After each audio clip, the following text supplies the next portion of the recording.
And then at the end of that heart line and the ring around the little finger, that's where your marriage line shows. And they start at the outside of the hand, and they come in towards the palm horizontally.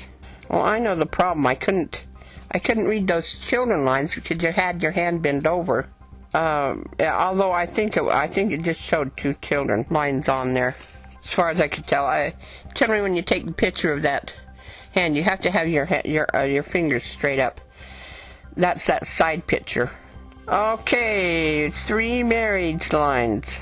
And then here's how you check that.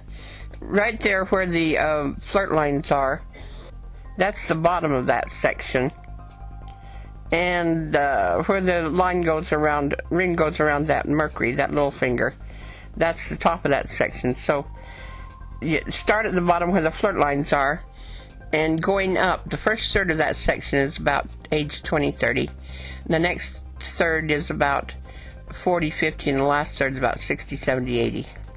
So I see one line in there that I think is a marriage. Now, it's possibly could be a relationship line.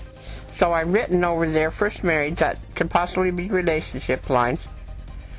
It's in the 20s. You didn't tell me when you married.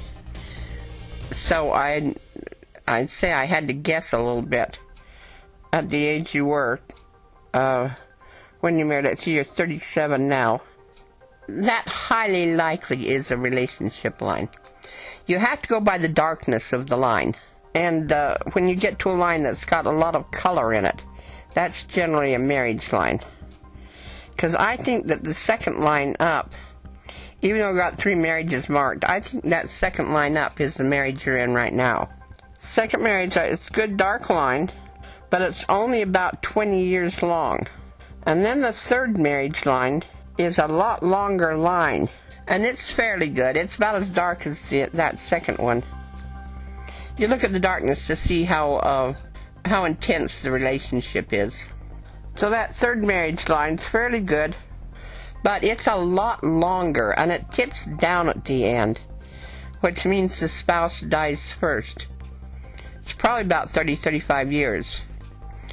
The reason those lines, if it tips down at the end, the spouse dies first. If it tips up, you die first. But men usually die before women do, because men have not got a strong DNA like women do. Men have a DNA that's an XY DNA, and women have an XX, which makes it a stronger DNA. Therefore, men seem to die about 6 to 8 years before women. That's why you see so many widows running around.